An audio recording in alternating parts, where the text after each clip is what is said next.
Passé composé ou imparfait? C'est une grande question à laquelle nous allons répondre aujourd'hui. Salut, bienvenue sur Bonjour Fluency. Parmi les questions les plus posées par les apprenants du français, il y a celle-ci. Quand est-ce que je dois utiliser du passé composé et quand est-ce que je dois utiliser de l'imparfait? Pour rappel, le passé composé et l'imparfait, ce sont les deux temps du passé les plus utilisés en français. Souvent, ils se mélangent quand on raconte une histoire ou une anecdote au passé. Pourtant, chacun a un rôle précis et c'est ce qu'on va éclaircir aujourd'hui. Avant de commencer, tu peux activer les sous-titres si tu en as besoin et tu peux recevoir le e-book gratuit de cette leçon. Dans cet e-book, tu reçois la transcription de la vidéo et des exercices pour t'entraîner à utiliser le passé composé et l'imparfait correctement. Et pour recevoir cet e-book, c'est très simple, tu as toutes les informations en barre de description sous cette vidéo. Alors, je vais commencer en t'expliquant les différents emplois du passé composé et de l'imparfait.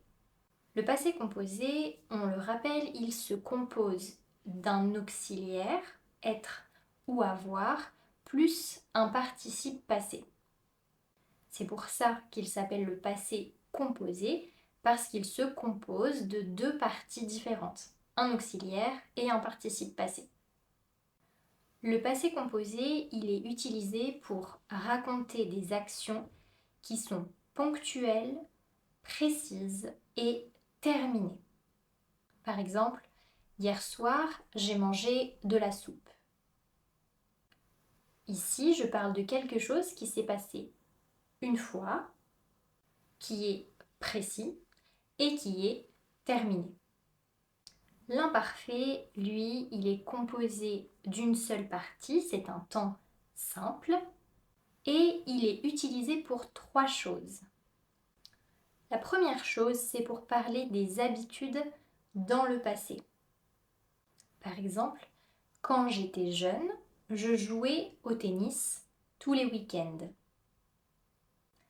La deuxième chose, c'est pour parler d'une description. Par exemple, à la fête hier soir, tout le monde était content. Et enfin, la troisième chose, c'est pour parler d'une action longue ou d'une action en progression dans le passé. Par exemple, dans la phrase Marc lisait quand Léa est arrivée. Ici, on a le verbe lire qui est conjugué à l'imparfait parce que l'action de lire, elle est en progression. Elle est en action au moment où Léa arrive, au moment où Léa est arrivée. Et arriver, justement, c'est au passé composé parce que c'est une action qui est soudaine et qui vient interrompre, qui vient arrêter l'action qui était en cours. Donc, pour schématiser, on a une action longue, une action qui est en progression où on utilise de l'imparfait, et une action courte qui vient interrompre cette action longue et qui est donc au passé composé. Marc lisait, ça prend du temps, et Léa est arrivée, c'est un moment soudain. On va voir d'autres exemples dans cette vidéo, mais n'oublie pas que tu peux recevoir le e-book gratuit de cette leçon avec plein d'autres exemples et puis surtout avec des exercices. Aussi, si tu aimes cette vidéo, tu peux dès maintenant la liker, tu peux t'abonner à la chaîne et activer la cloche des notifications pour ne pas louper les prochaines vidéos. Alors, on continue avec nos temps du passé. Pour t'aider à identifier correctement le temps qu'il faut utiliser, tu peux t'aider de mots-clés. Avec le passé composé, tu peux avoir des expressions comme un jour, un matin, un soir. qui exprime le caractère ponctuel d'une action. C'est-à-dire que ce n'est pas quelque chose qui est régulier, c'est quelque chose qui est arrivé une fois, quelque chose qui est exceptionnel. Par exemple, un matin, je suis arrivée en retard de 2 heures au travail. Ici, on a un matin qui exprime que c'est un matin et pas tous les matins, donc c'est pas une habitude, c'est quelque chose d'exceptionnel. Et donc, on va utiliser du passé composé parce que c'est quelque chose qui est arrivé une seule fois.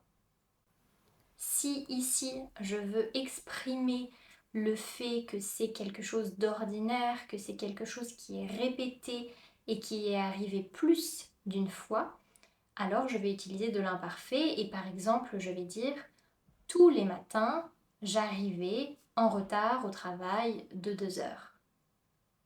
Pour reconnaître le passé composé, tu as aussi des expressions comme tout à coup, tout d'un coup, ou des adverbes comme soudainement, brusquement, qui, eux, justement, expriment la soudaineté d'une action et qui vient interrompre une action qui est déjà en cours. Par exemple, je prenais le petit déjeuner, soudain, j'ai entendu quelqu'un crier.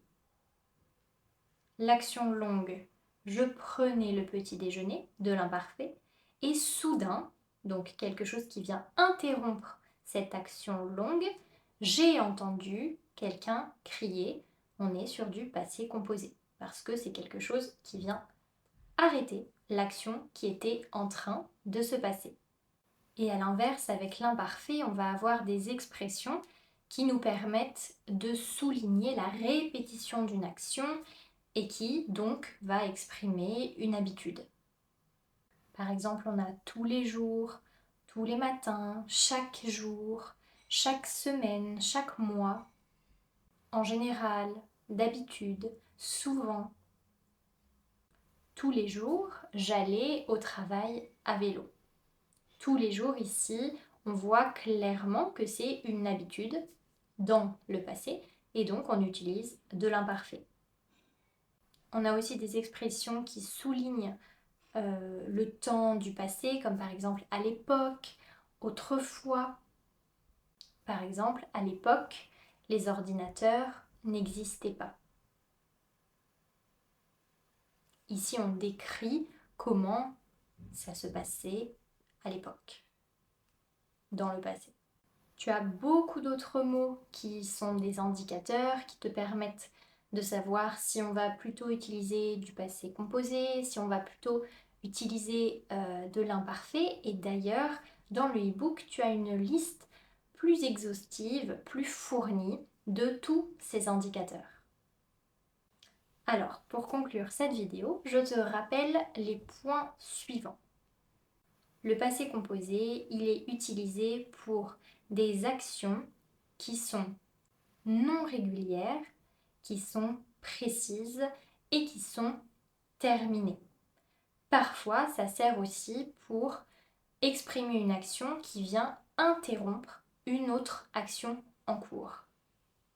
L'imparfait, lui, il est utilisé pour parler des habitudes dans le passé, des descriptions et d'une action longue qui dure et qui parfois est interrompue par du passé composé. Si tu as encore des questions sur le passé composé, l'imparfait, n'hésite pas à m'écrire un commentaire. Et puis sinon, on se retrouve bientôt pour une prochaine vidéo. Salut!